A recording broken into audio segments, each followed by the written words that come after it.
Welcome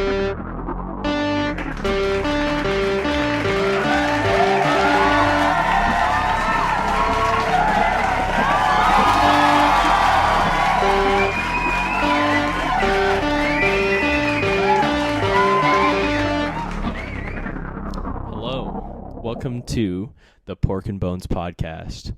Today we're going to be talking about the long goodbye. Okay. Nice, dude. So, yeah, thank you.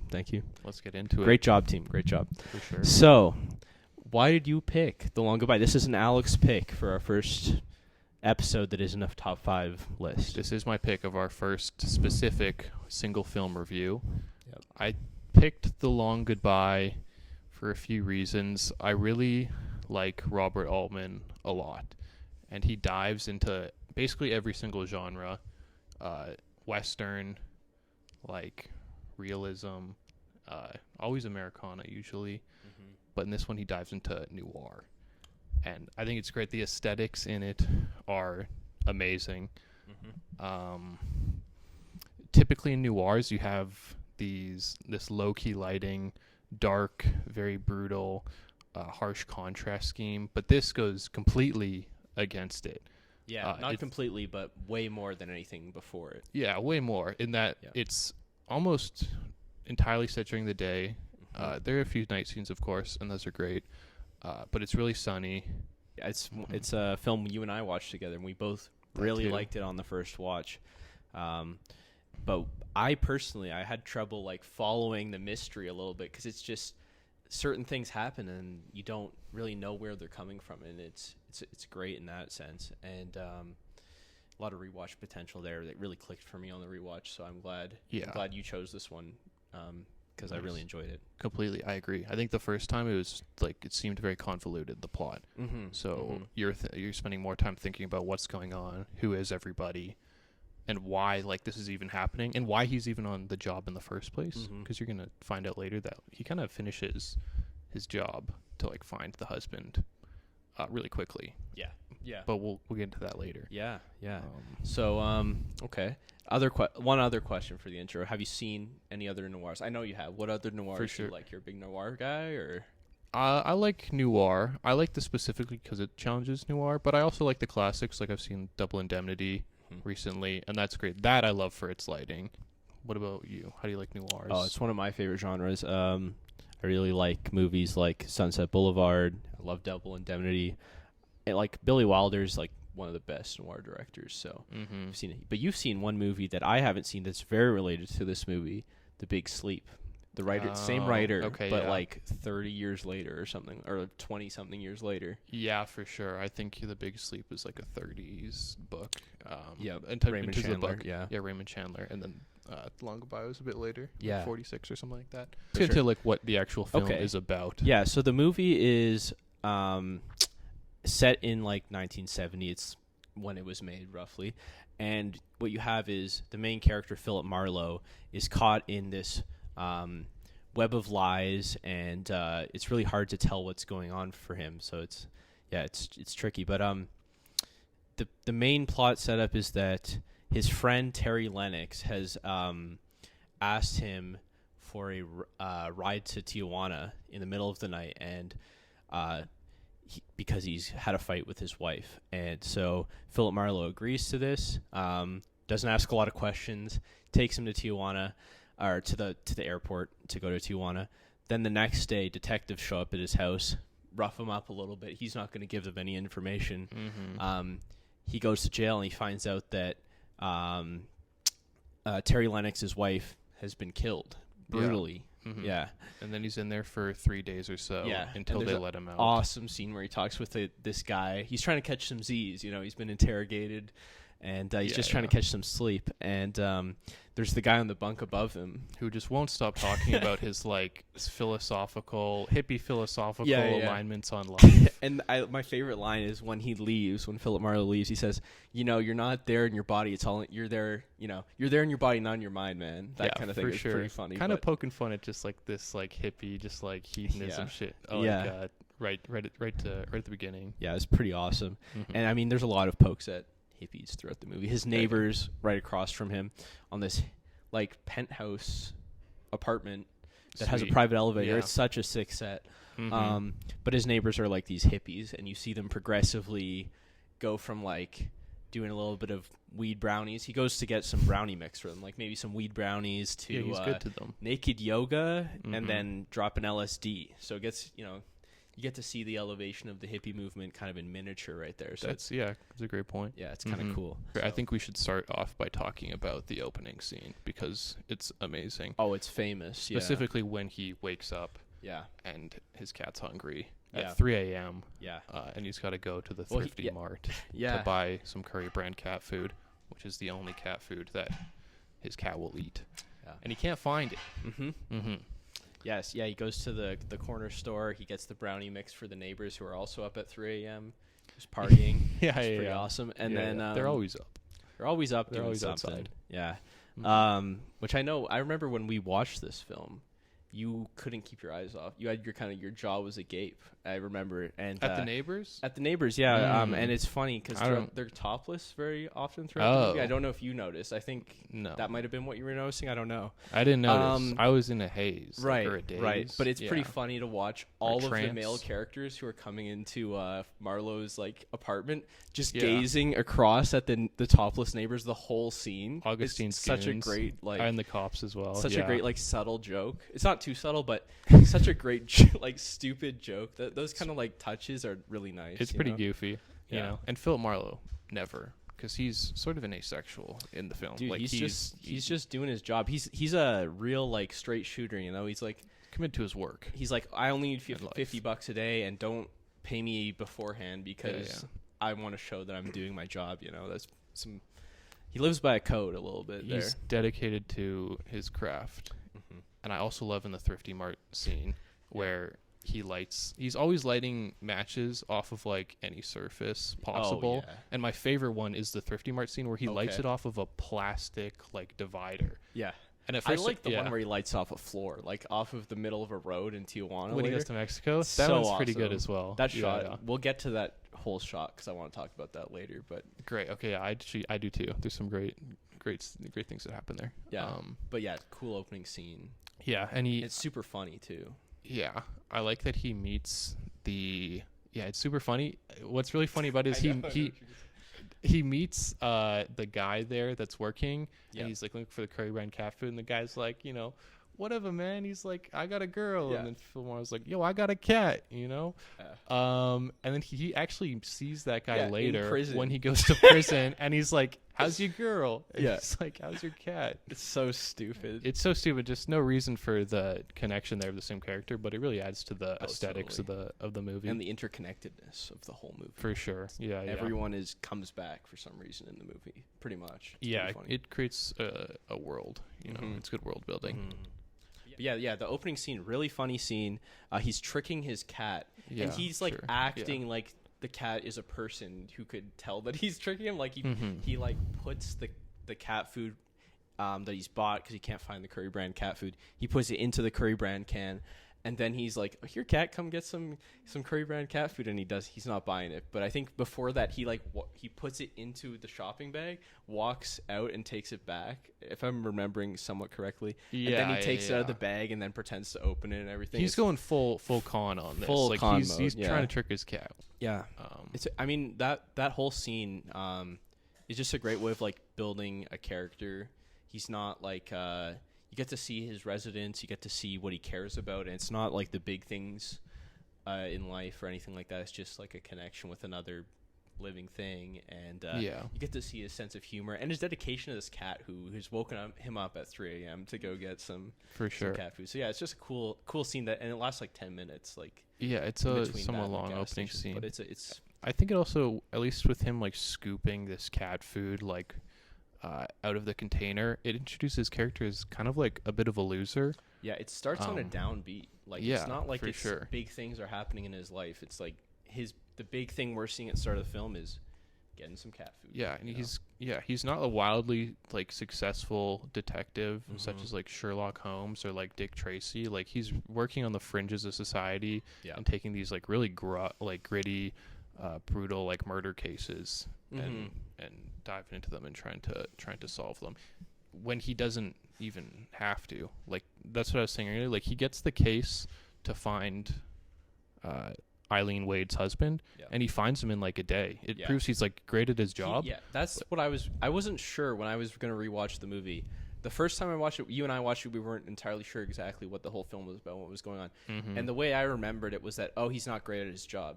He's actually really good at his job. It's just that, like, he lives in a world where his skills are different, like have a different application or different effectiveness, because he's kind of just like a 1940s character in the 1970s world.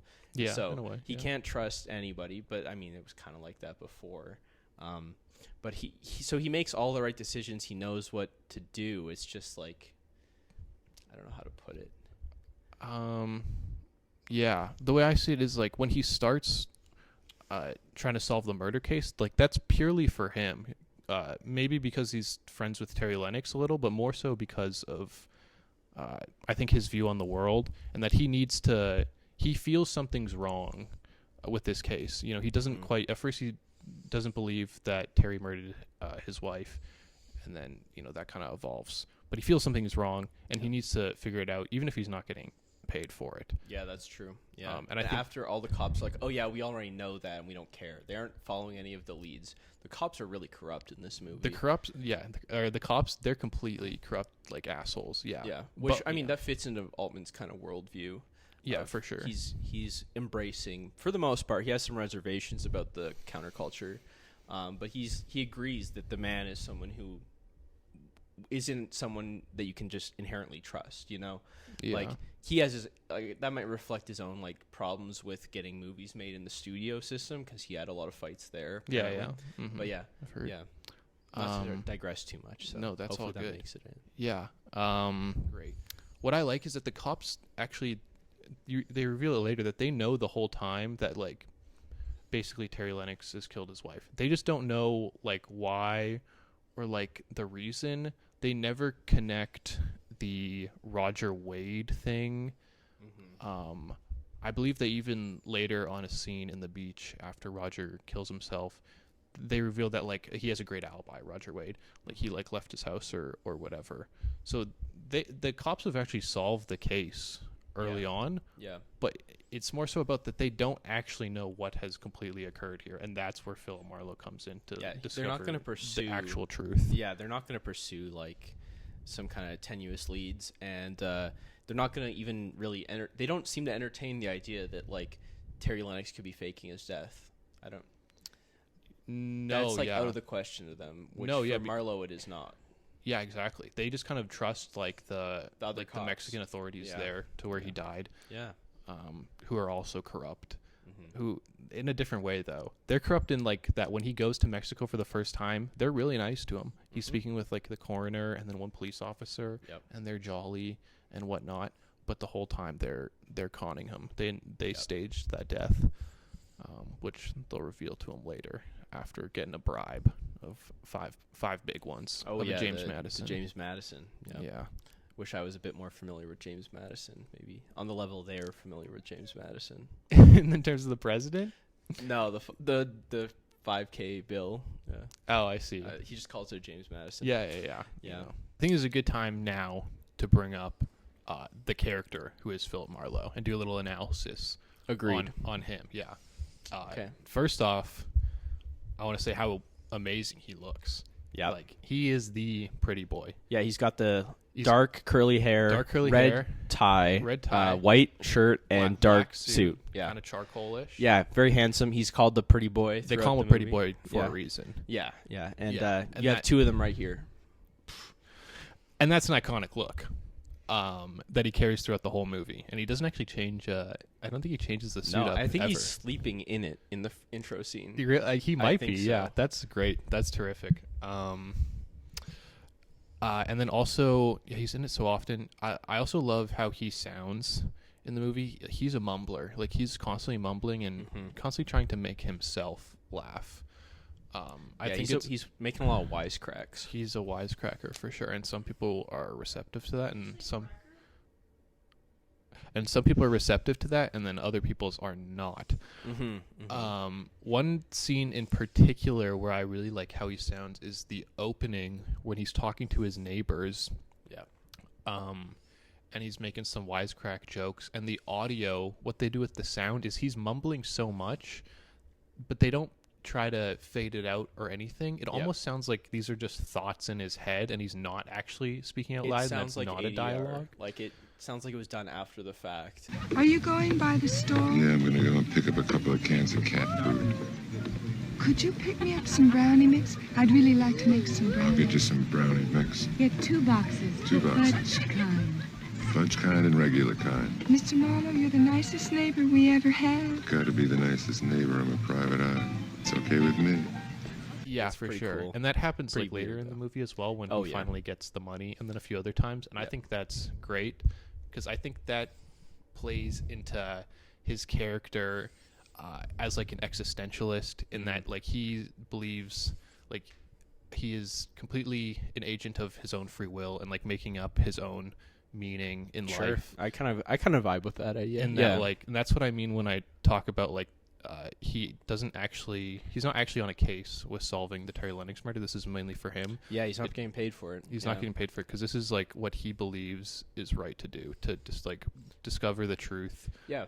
Yeah, it's a lot different than what everyone else in the film is doing, which is pursuing their own like either money because they're ripping off other people or like pleasure. And he's not doing either of those things. He's kind of just doing what he thinks is right, which again, he's out of place. He's dressed like he's a 1940s detective and it's the 1970s, and people comment on how he looks. The way he's dressed is unusual, For let's sure. say. So his moral code maybe is slightly out of the times. Is maybe what Altman is getting at there. Yeah, I mean he's derived from a 30s/40s novel. Yeah. Like I've read The Big Sleep. And then that's where I truly noticed like him as an existentialist and just playing completely by his own code. Yeah. In that as well, he has like a moment where he could just stop the case and like just end it, but he persists on in finding out the truth. Yeah. And I also want to talk about this rendition of Philip Marlowe. For sure. Like Altman's, or specifically Elliot Gould's depiction of Philip Marlowe compared to Humphrey Bogart's in The Big Sleep, because I think like this is like the Philip Marlowe, and Elliot Gould's nonchalant, mumbling, kind of dream walking. He's kind of like half walking asleep. shit. That's a great way to put it. Is like the true depiction of him. Like the way he talks, I compare it to like these are like silenced bullets, especially his phrase of "That's okay with me." It's okay with me, you know. Yeah, yeah. Like they're silent. You almost like don't notice it coming, but then it really hits you. Compared to Bogart's, which I would say are more like these piercing darts. Yeah. Like he's a lot more like clean cut, at least in like The Big Sleep. I'm sure the way it sounds too is a lot louder and cleaner. Yeah, the for way sure. the audio's done as well too. Yeah, he's not a mumbler, and they don't. Yeah, they make it really clean cut. Yeah, I think Bogart that's- is known for his great performances, and his dialogue is always on point. But maybe you're right. Like I haven't read the book, so I think you're probably right about him. Maybe the vibe is better with Gould. It's up Your to call. interpretation, but I do think it's way better with Gould. Yeah, just for all those reasons. Humphrey Bogart, like I think he does play a more like clean cut, like Dick Tracy kind of detective in The Big Sleep. Honestly, he really doesn't have. He doesn't capture that existentialism that Gould has. Yeah, Only in like plot, which they change up. I'd as be well, surprised and if make it he like was going for that kind of that angle. Yeah, I just want to say as well, they turned The Big Sleep into like a romance at the end, which it's not, dude. It's not at all, and it's just bad. I didn't know that. I think like him being there's a bit of a like, romance in this one, but it's like between him and Eileen. yeah, like slightly, and that's what Roger's a bit afraid of Maybe. at times. It seems like he's a little bit jealous. Yeah, He I takes don't her know if side. They have a fight, but it's not. that may be more Roger's like insecurities coming through than like an actual romance. I don't think the way I view Marlowe is like somewhat of an asexual. Yeah, Just in, he's like, that indifferent. I mean, he doesn't care. He doesn't care. doing And his he's own more thing. so focused on what he wants in life, and coming to terms with like what like he wants to know. He's a real philosopher. I think he's so. all about the truth and knowledge and Yeah, all that. and Yeah, that's it's why I good. think they mess It's up good. in the Big Sleep movie. Yeah. So, furthermore, I think on the topic of like his sexuality, we maybe talk about like the depiction of women in The Long Goodbye. Well, we're going to talk about Marty Augustine now, which this ties in really well with how the film tends to depict women. So the scene with Marty Augustine is where the first one, at least, The main one. the that main really one. sets him Yeah. off I as mean, just the other an one's pretty insane- iconic too, though. Like they're both really True. notable scenes. Yeah, the two this with one just like really just kicks it off. Yeah. So this scene, Marty Augustine has kidnapped Marlowe for the first time. He brings him in up to his apartment. They all talk and they make fun of Marlowe's shabby lifestyle. And he's like, "I live big," like Yeah, talking about great. talking about the trap of becoming rich, basically, and like consuming too much. That you need to get more money to consume more and all that. Mm-hmm. Kind of a good counterpoint to what Marlowe does, which he doesn't care about that shit. Anyways. Sure. He brings him in. Then his girlfriend gets scared and comes up and says, I was hearing stuff outside the car downstairs, so I want to come up. And so he brings in this girl. He says, I love this girl. He has his own family. She's the mistress. But he's like, I love this girl. I really care about her. And then he says, okay, get me a Coke. I want something to drink. So someone goes and gets a half-emptied Coke. Yeah, because Phil Marlowe's already been drinking it. He's messed up. He's he's an abuser. Yeah. He doesn't care about anyone except for himself. All he cares about is getting that money. Yeah. And moving up and getting any power cost. and inflicting his power onto other people, which he can because he's essentially gives them jobs and gives them money, which is terrible. Yeah. And so we can get into the topic of how the film depicts women now. And I think one important thing to notice is that she stays with him. Yeah, which after, is because she's and forgives him, dependent on him, which is also terrible because she she really can't leave. Even after this brutal assault on her. And then we have the other main depictions, which are Eileen Wade. Yeah. And she's cheating on her husband, Roger Wade, and she's also lying to Marlowe. But she's at least sympathetic, and yeah, fully. She's likable, I mean, but she's trapped as well. They're all kind of trapped. And then you have the hippie girls who are being objectified, and they're kind of trapped in that they feel trapped in life probably, and they're seeking all these ways to find meaning or something. The hippie mentality. Yeah, the hippie stuff. There. Yeah, for sure. But I don't know. How do you feel about that? I don't feel like it's a positive depiction. I don't feel like it's a especially negative depiction either, though. Once you understand the context. I mean, when you take the context, it makes a lot of sense. I think specifically with Eileen Wade, she's definitely also trapped by the men around her. She's married to this alcoholic that's abusing her. But then she's also having an affair to try to escape this life of her terrible husband with Terry Lennox, but who is not a good guy. Who's also a terrible husband. Who's also a terrible husband, as you find out later, because he killed his wife. He actually does kill his wife. Yeah. Spoiler. Yeah, well. Nothing else has been a spoiler. Hey, I mean, you learn it in the first, the I first, guess 20 maybe minutes. the question, neither of us are feminist film scholars, so we can't really comment too much here, but the choice to depict a brutal act of violence against a woman might be something that, how do you feel about that? That might be the point of controversy, really, I think.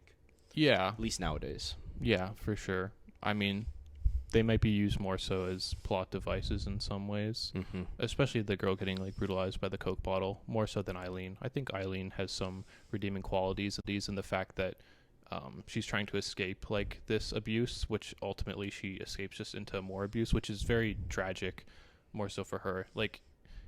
In a way, you don't like her in the end because she's been conning Marlowe this whole time. Yeah. But you can completely understand. She kind of does good things though. She helps him out in the end, and we're gonna get to that. I mean, I'm expecting that everyone watching this. Well, actually, I'm not expecting that they've seen the film, but that they don't really care. So they're okay with spoilers. Yeah, if with that was spoilers. what you mean. Yeah, that's what I mean. Yeah, better so be. Sorry, they better be. They better be. They're coming. The spoilers. Yeah. Yeah, and she helps out Marlowe out of a jam with Marty Augustine the second time, which we got to talk about that scene because for sure. that comes up For later. sure. But basically what happens is that they capture Marlowe again kidnap him, and then he talks about he brings the girl in who he's brutalized. Mario Augustine brings in the girl who he's brutalized. I think he actually goes there willingly. They don't capture him in that. He walks in because he's got this ploy to like give him the 5,000, the James Madison. And then he luckily gets saved. That's right. By the fact he is almost like that was transcendental in his knowledge. Yeah, like, that was the wildest part of the film for me. That's the point where I was kind of like not totally buying it. That one scene. So that's fair. So Eileen gives the money that Augustine is owed at around the same time or before. Marlowe doesn't know this, but he doesn't know it's coming. But he goes there to give the 5,000 anyways, and is saved by that. Yeah. What happens is the really cool scene is Schwarzenegger's in the scene. Yeah, as Arnold, dude. Yeah, Arnold. It's a legendary scene. I love that he's in there. Yeah, and doesn't talk at all. No, he just gets bossed around by Augustine. But Augustine says, I made this girl forgive me. I came up to her and I got vulnerable and I took all my clothes off and said, I'm sorry. So let's all take our clothes off right now. Like all these. What a great guy. Yeah, let's all take our clothes off and apologize. You have to apologize to her too, Marlowe, and we'll make it easier for you. We'll all get naked or whatever and do that. Mm-hmm. He wants the apology more so, though, I think, from Marlowe. Yeah. And so they all start getting there, except for Marlowe. He only gets his jacket off until the James Madison comes out. Yeah, a great shot of where his pants aren't even fully down, and he's just got his bulge out and his shirt off. And I think they were just like, we got Arnold for this scene. Let's get our shirts off. I don't know if that happens in the book or not. This is probably an improvised moment because it's not in the book, right? I don't know. It might be, honestly. Okay. I would be surprised. I feel like it's more improvised than anything. It seems like I would not expect Raymond Chandler to have written that in like the 30s. Yeah. It feels very 40s, postmodern, weird sketch comedy almost. For sure. Instead of something in a movie like this. It really only serves as a plot device so that like the 5,000 can drop out of his Marlowe's pocket. But I think he's going to give it anyway. So it's like, what is the point of... Yeah, but that's where he connects that, Marlowe had some connection to this money and to Lennox, but then when he finds that the bag has come in, and that's halfway through the scene, the bag... or like near the end of that scene where they're getting naked or whatever, the bag comes in, and then he's saved, and he's like, okay, you actually didn't know about this. So his guardian, Eileen, just gives the money at that point. And so she does a good thing, but it's like, for sure, for me, that plot point maybe seems a little far-fetched. Like, how does she know? How does he know? Yeah. Why is it so coincidental? I know I'm allowed, coincidence is allowed, but it's just a little... I think that speaks to, like, Eileen's character, and if she's depicted as this, like, con man in the end, I think this is what shows that she has a heart, and that she actually cares about Marlowe, because that's really the only reason I can think of that she gives the money, is that she understands that this will get Marlowe out of that jam, and then it can buy her freedom a bit, and that maybe she won't be hounded anymore by get him off Marty. Her back. Both of them, hopefully, but doesn't turn out that way.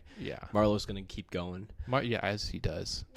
This leads into after this scene, they get the money, and then he sees her driving away in the streets there. And he's running after her, and he's like, Eileen, and he's trying to get her down, flag her down. And she won't stop. Presumably she's set on going to Mexico. And then he gets hit by a car. And then he ends up in the hospital.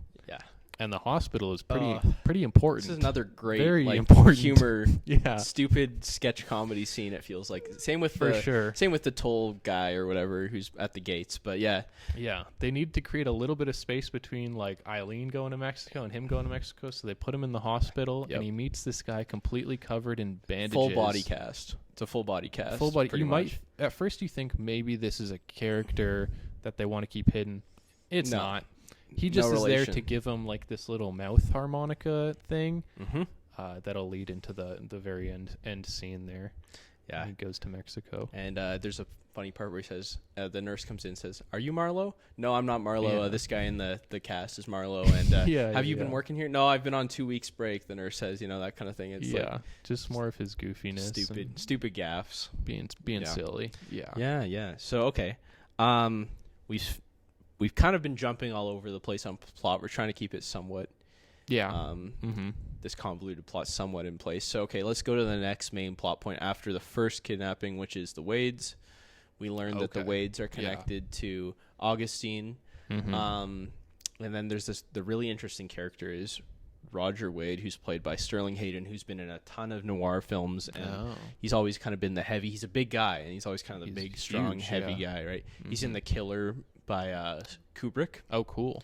Yeah. I love that movie. That's a great movie. He's the main character, I think. And then he's in... Oh, okay, yeah. He's in another really cool movie called... has Joan Crawford. Okay. Johnny Guitar. He's Johnny Guitar. So that's a Western. It's a cool name. It's deconstructionist Western. Cool movie. Check it out. Same. Okay. But Cool. Sterling Hayden's great. His performance is really good. He's like Hemingway, burns bright, becomes an alcoholic, failure. And I think we talked about him and the Doctor enough. Yeah. I think we talked about his characterization a little bit, but we learned that he is extremely depressed and that the Doctor thing might not have been as much of a scam as Marlowe might think. No, it seems genuine, actually, that he went there for help. Yeah. And it just didn't work out, I suppose. Yeah. And so there's a scene where Marlowe talks with Roger Wade, about does he know the Lennoxes? Yeah, when he goes over to his house to sit on the beach there, and he goes counts the waves. Yeah. And Roger Wade and Eileen Wade fight and stuff. They get jealous and all this. But anyways, the main point is that he does know the Lennoxes a little bit. Marlowe suspects that each of them are cheating with the other Wade. It's basically... And that's what ends up happening. That's, essentially. Which is wild, and that's why it was kind of hard to figure out what was going on the first time I watched this. They don't make that clear. No. Yeah, until later. Yeah. But anyways, he reveals that. He reveals that Augustine apparently owes him $50K, which seems weird when we know what Augustine does. It seems weird that he don't owe any more money. He's lying about that. He is lying about it. He actually owes him $10K. Yeah.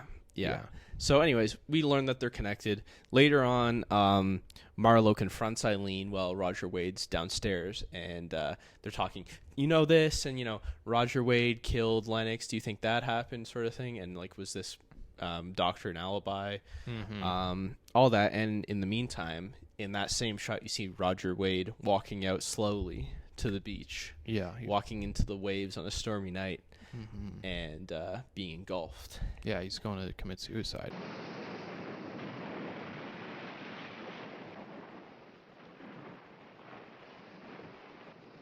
And they notice eventually and run out, and it doesn't make it. He doesn't make it, no. And you find the dog retrieves his cane, so we know that he's dead pretty much. Yeah. Oh, yeah. Exactly. Yeah. And I think that's a pivotal scene for Marlowe after he dies there, when the cops are all on the beach. That's really one of the only times that you see Marlowe angry and completely mad, because he's now pieced together that there's more to this case than let on, and he's demanding that the police reopen this case. Yep. With this new information he's gathered, which the cops already know and they don't care about. Yeah, and I think that's why he's so angry, is because now he has to go to the police to reopen this case, which is something he would hate to do, because the police are assholes, and they've been assholes to him this whole time. Yeah. So then the next scene is really the $5,000. He gets that. Then he goes and follows. Then he goes to the Augustines. Get that weird, awesome scene happens. Yeah. Then he chases after Eileen, hospital. Then he goes to Tijuana for the second time, to Mexico for the second time. Yeah. And we can talk about Mexico. There's this really awesome scene, and this gets into improvisation and to some themes. Is it the first time he goes to Mexico? Yeah, it's in the first shot. Okay, yeah. I mean, this kind of characterization of Mexico. First time in Mexico, it goes well. But anyways, here's the opening shot. He lights a cigarette off the ground. The camera follows him, and then it pans. It catches these two dogs. One dog mounting the other dog, and then it zooms in and focuses on that. And so, that's the improvisation part, because you can't script that. And I would hope that's improvised. That'd be weird if they didn't. But it also gets into the idea of everyone's kind of fucking over everyone else. This is a dog eat dog world. Beep dog world. And it also plays into the motif of Philip Marlowe as the cat, right? And he's like this lonely, stoic individual, and that everyone else is a dog, just trying to eat everyone. Dog eat dog world. Trying to exactly. Get on top of the other one. Yeah, exactly. And that you see this in Mexico, because this is also crucial for the first time he goes to Mexico, because they're pretty nice when they go to Mexico the first time, which we talked about. But this is, I think the dogs can reveal that, no, this is actually like, he's still being lied to here and deceived and conned. And it turns out that Lennox has bribed the Mexican authorities with a $5,000 bill to create a fake death, to fake his death, and then to cover it up and create photos. And so he bribes them with a James Madison. The second time he goes to Mexico, James Madison, it's pretty funny dialogue. And it is. He tracks down this guy, Lennox's new place, and it's this really cool kind of like rainforest suite or something, and he's just lying in a hammock. And then they have a very blunt conversation, and he's like, Lennox says, what are friends for? When you've always been a loser, kind of thing. Yeah, that scene's great, because he finally finds out that his friend has basically just betrayed him this whole time, and that completely changes that first scene of him driving him to Mexico, where they're actually still buddy. Yep. And that you realize that he was just conning him, I have a just question. like everyone else. Big question here. Yo, go for it. Was there a reason you picked this film to review with a friend? Is there something that you want to tell me? Are you doing any? Are there any little things going on behind my back I need to keep an eye on? I don't know if we don't have to get into that. Okay. I don't think we got to talk about all that. All right. Just know that you're my good buddy, and if you're my good buddy, and if I ever ask you to drive me to the border, I hope you would.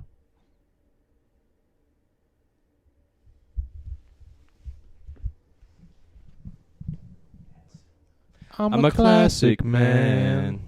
Back to it.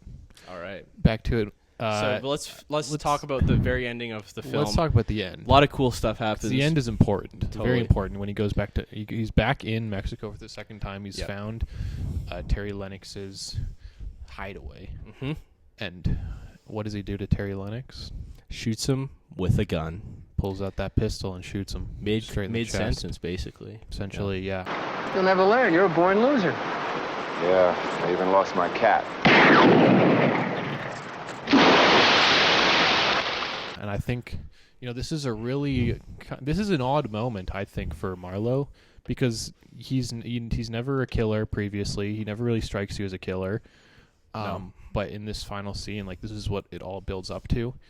And I think that it speaks to his frustration with the world, and shown through this whole con that he's being deceived on. Everyone's been deceiving him. Terry, his friend, deceived him. Eileen deceived him. Roger. Essentially everyone. The cops have been assholes, the American ones and the Mexico police. And this is like him being fed up with that and wanting to end the case. And this is what he views as justice. If you have to make your own justice, that's what he's doing here, because the cops will not do that. Yeah. And they'll just continue to believe Terry Lennox is dead, even if he's not. Yeah, I mean, he's already dead. Why not just, That's a great. Why not just end it for real? Exactly. I don't know if Marlowe's quite thinking I that. know. I think this is him creating his own justice. For me, it was just like, that's a great analysis. Saying. I was just kind of like, it's a Raymond Chandler story. He's going to pull out a gun and shoot the guy, it makes that's a kind lot of sense. A hallmark of his stuff. But in yeah, terms of style, it makes a lot of sense, yeah. And then there's the great final scene, which is him walking away down the road, which leads to Lennox's, and his girlfriend, who he's been Eileen Wade, drives by in her Jeep and sees Marlowe in his suit. And what just a shock, knows, right? Yeah, she just to see knows him there. And if you're not paying too much attention or whatever, at the very end, you're like, okay, okay, he's just walking down playing his harmonica, but it's like great visual storytelling for the viewer who's not asleep by this point in the film. Yeah, for sure. It might be some. Yeah, it might be some, but that's okay. Yeah, I was dozing off that first time. Yeah, it was. It's a film to fall asleep to in some ways. I had to keep the light on because I was tired last night. But Good point. Yeah. But great visual storytelling, subtle, and that's kind of how Altman likes to tell his stories. He likes to. Well, I guess we can get into that real quick, and then maybe finish up the main chunk of this episode. So yeah, Altman style, understated. He likes to do a lot of pans and zooms throughout all of his shots. So even in the opening scene, you see the camera pan from the wall in Marlowe's room to him on the bed. Yeah, tons of that kind of stuff. Very naturalistic, right? And you get great nature shots or shots of the environment. It's all great set design. I mean, we talked about the apartment being so distinctive earlier. Yeah. I mean, the bar that he goes to, where there's he's Oh, he's frequenting. All these things, it's just like a few days in his life, and it's not people he's encountering for the first time all the time. It's people who he has some history with that we don't know about. Like, he knows the guys in Augustine's group. Yeah, for sure. He knows the guys at the bar who we have no clue who they are either. Also, I think that's like his office. He's taking calls there. Yeah, it's like, yeah. you got any messages for me? Which just adds to the character. Awesome. But you know, just talking about how it's kind of subverting some noir stuff. I mean, there's great night shots and shots of signs that kind of give it a cool neo-noir style, but also you get the shots of him like at the bar, and there's this light coming in from the door, and it's just true. Surrounding him with a halo of like bright light around his face, and it's beautiful. You know, that kind of stuff is what Altman does great. He just does beautiful understated shooting, and creates great potential. He lets his cinematographers always do the work. I mean, he's noted for films like McCabe and Miss Miller, which is one of the most beautifully shot, stylized films ever. For sure. My opinion. Those golden rays of the sun, like, beaming down on the western, like mountainside or whatever it is. Yeah, like, and like the kind of fogginess of the whole movie. Great stuff. So yeah, that's kind of how I'd view Altman's style. He always likes to leave things ambiguous, and it's more of a European art film kind of style, and that's like getting into what this film is. It's a new Hollywood classic. Altman's not really associated with the movement as much because he's older. He's like 45 when this is made. Yeah, and it was younger guys. Is that what you mean? Yeah, like the Hollywood New Wave is all these young filmmakers who have film degrees, who've studied all the films across like all of the different national cinemas, and they get their starts with like making independent films with Corman. He doesn't have any of that. He just did TV and commercials and industrial films.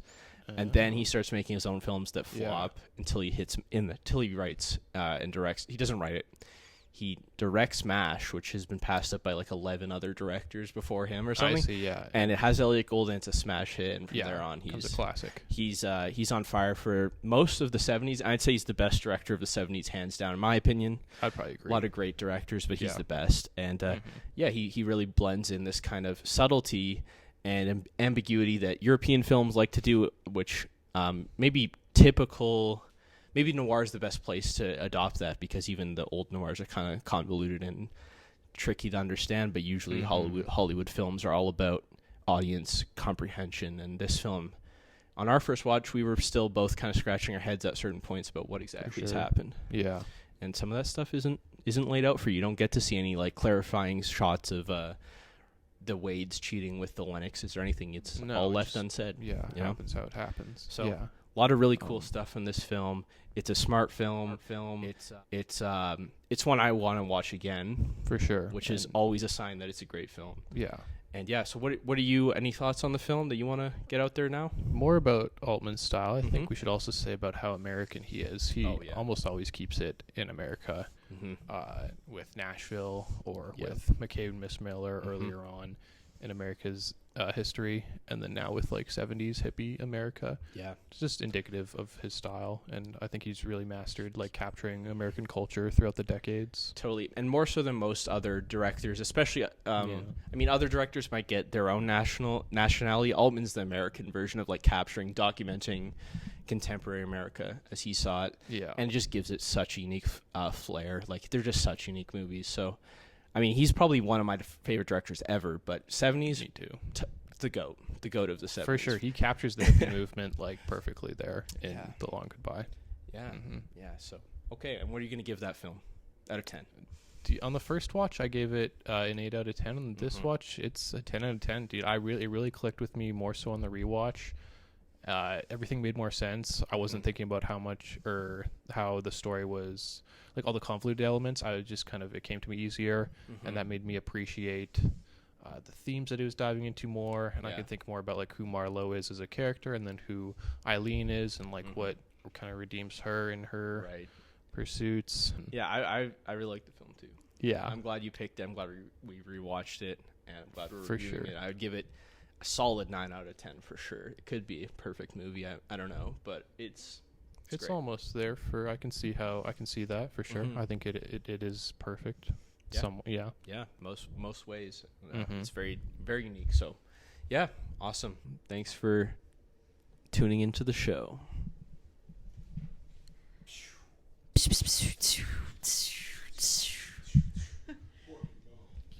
Pork and bone. No, that was pretty shit. So Shortcuts is close. Hold on. There's a cat. Gatto. What the? Little shout. Show me why. Oh, I found him. Yeah, his cat's yeah. returned. Nice.